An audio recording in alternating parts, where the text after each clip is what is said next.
So looking at the boats on the water, around 200 miles currently separating Cheminée-Puiglat and Neutrogena, with a 90-mile advantage to Cheminée-Puiglat on the leaderboard. These two boats are expected to pass the Cape of Good Hope within a couple of hours of each other tomorrow. Along with Gaia Centros Auditivos in third, all three are making good progress, jibing east in up to 30-knot winds. In fourth, Renault Captur meanwhile have 15 to 18-knot wind speeds and are pulling away from We Are Water, around 450 miles behind. One Planet, One Ocean has a high-pressure system to the southeast, likely to pass in front of them and slow them further, while Spirit of Hungary have reported this morning that the wind has filled in after another 24 hours of very light wind speeds. So looking at the leaderboard for Saturday, January 24th, Cheminée-Puiglat have extended their advantage over second place Neutrogena by around 30 miles since last night, Bernard Stan and John Le Cam hitting 18.6 knots at this morning's 9 o'clock update. Neutrogena are in a slightly different weather system further south, but also clocking high average speeds, covering 392 miles in the past 24 hours, the furthest of the fleet. Gaia's Centros Auditivos are also recording 16 to 17 knot boat speeds this morning. In fourth, Renault Captur are now very much back up to pace and holding off the challenge of We Are Water, who are about 450 miles behind in lighter southwesterlies.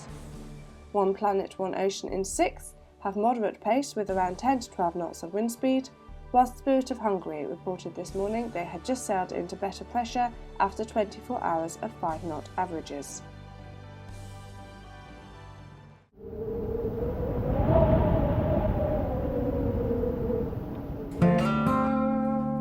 Why I came back?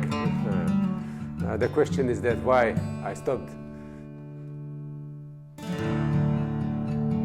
I stopped it because I was quite tired in that time. In '96 I started on the one-day globe, and after that I felt myself like empty. I lost the motivation. I didn't want to go out to the ocean, and if you really don't want, you mustn't. But I never thought it's for forever.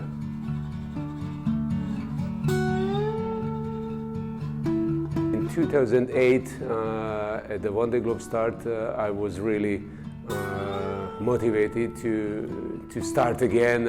I wished to be among the other skippers.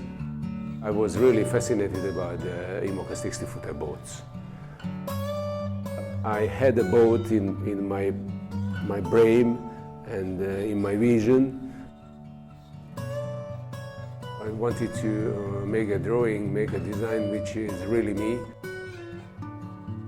I had some small sponsors, I had some I earned money, and at last I decided to start.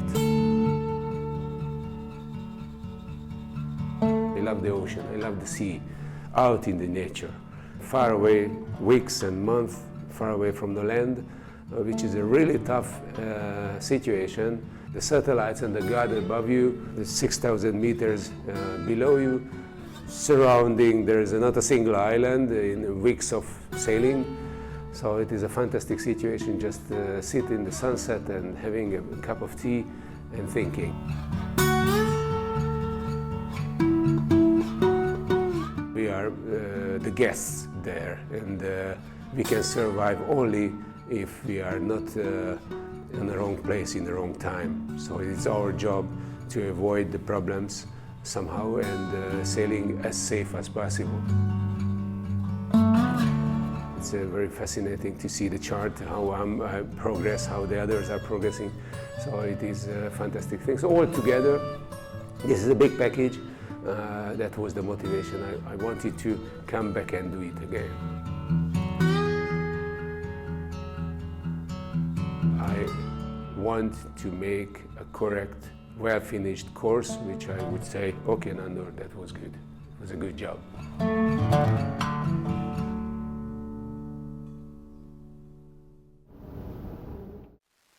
Fantastic. Just recently we have taken new winds, and so we have a new hope that we will soon be able to escape the zone of light winds. And as you can see on the video camera, Nando is in the cockpit trimming, and we just put the code 0, and so we are reaching in very nice conditions now, whereas all night we were sailing downwind and very light winds, sometimes only 2 or 3 knots of wind, and then we're ready to pull our hair out. So now things are going very well. It's tricky because we're missing a crucial sail for these conditions, and we had 2 big spinnakers, and one has broken because a strop broke, and so we're missing ideally a small spinnaker that will help us attack the boats ahead. So instead we're going to be looking for reaching conditions in the days and months ahead, because we have some beautiful reaching sails, but it was difficult to make advantage of these when we were sailing, for example, between the Canaries and the Cape Verdes, because it was pure running. So certainly the task ahead is not easy, because we have hundreds of miles to catch up, and maybe not the best sails to do it with, but it just means that we're going to have to work harder with our sails benders to make sure that we always have the best one up. So it's certainly going to be a good fight, but we're ready for it now, and we're getting used to sailing together. Our maneuvers are more fluid, so I certainly hope that we will at least get the most improved prize for this race. So earlier today we spoke to Conrad Coleman on Spirit of Hungary. Conrad and Nando had just completed a sail change, hoisting the code 0, and Conrad had to hang up at one point to go back to trimming on deck. This pair still very much hands-on, and lots of sail changes in these really, really unstable conditions as they're working hard to make miles to the south through this high-pressure system. The partnership of Nando and Conrad came together very shortly before the Barcelona World Race, and Conrad commented today that they've now reduced the time it takes for them to make a sail change from around an hour to just about 20 minutes as they become more practiced sailing together. Conrad also reported that they had just found some better breezes this morning, which was a relief after around 24 hours of very light winds, which has seen Spirit of Hungary averaging just over 5 knots for the past day, although looking ahead it does seem as if they have another 24 hours or so of very light conditions. Going forwards, their aims are very much to stay in touch with One Planet, One Ocean, and to be able to engage with them once they exit this St Helena High section of the course. There may be over a week, even to 10 days, separating the front and back of the fleet by the time they arrive at 40 degrees south. Besides the light winds, Conrad explains that they have been hampered in this section of the course by losing one of their spinnakers earlier in the race, and after 3.5 weeks at sea, recurring repairs is becoming a repeated theme for many of the skippers, although currently no one is reporting any serious damage or boat problems. Fine, and I was just sleeping 10 minutes ago, but I'm okay. To be honest, it was more intense than I thought, because you realize that you are contributing to science of our oceans, and the device is quite interesting. And to be honest, it was an intense moment, and we shoot it, we film it, and we share it with my brother. Now the conditions are very good because we have 15, 16 knots of wind of south-southwest, but with a big swell. The next day we will have more tough weather, I think, in the next 48 or 72 hours. Home, sempre trobes a faltar algú que t'allisoni i que et digui que t'ensenyi. Ara es tracta això és una forma de navegació molt diferent a la que jo hagués fet normal de camp, no? Si allà anava d'aprenent i la responsabilitat sempre última recau en ell, per dir una forma, era l'skipper, i aquí tot ho comparteixo amb el meu germà, tant les pors com les il·lusions i les responsabilitats. Fa molta il·lusió que estigui davant. M'hagués agradat molt que estigués el Pepe donant-li batalla, però estic supercontent que ell estigui allà davant, ell i l'altre d'ell, que són uns màquines, estan fent una cursa espectacular. We also caught up with Bruno Garcia on We Are Water, currently in 5th place. Bruno and his brother Willie are sailing in around 15 to 16 knots of southwesterly wind with a large swell. Bruno reported that they had had a minor problem with their autopilot on board, which sent them in a 360-degree circle, and in current conditions, they felt they weren't able to rely on the autopilot and have instead been hand steering. This is Bruno's second Barcelona World Race, having taken part in the 2010-2011 race with John Le Cam, the pair retiring after getting dismasted near the Cape Verde Islands. Bruno explained that this time around, sailing with his younger brother Willie is a very different experience, where the two are co-skippers and share responsibility, whereas with Le Cam he was very much the apprentice and the Frenchman the mentor. However, Bruno commented that he was delighted to see his former teammate leading the race as they complete the Atlantic stage.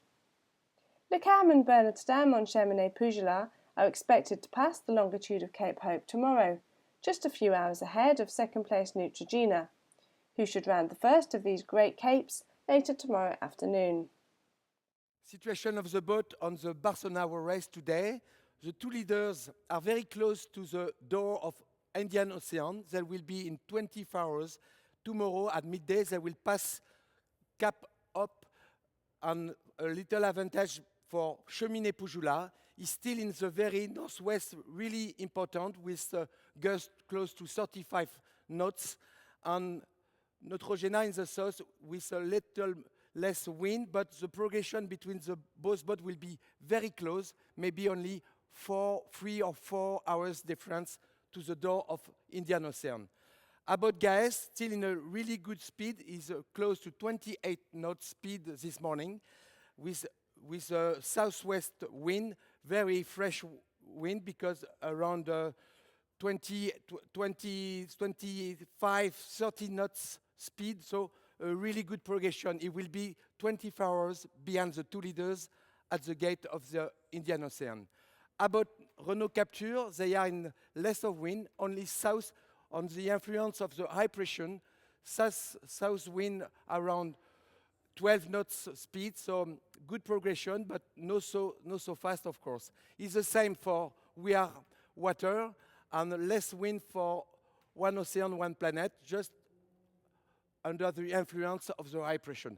About the Spirit of Gary, still in the difficulties of wind, he will be in the light weather and very light weather during more than 24 hours again. So it's difficult for him in this moment.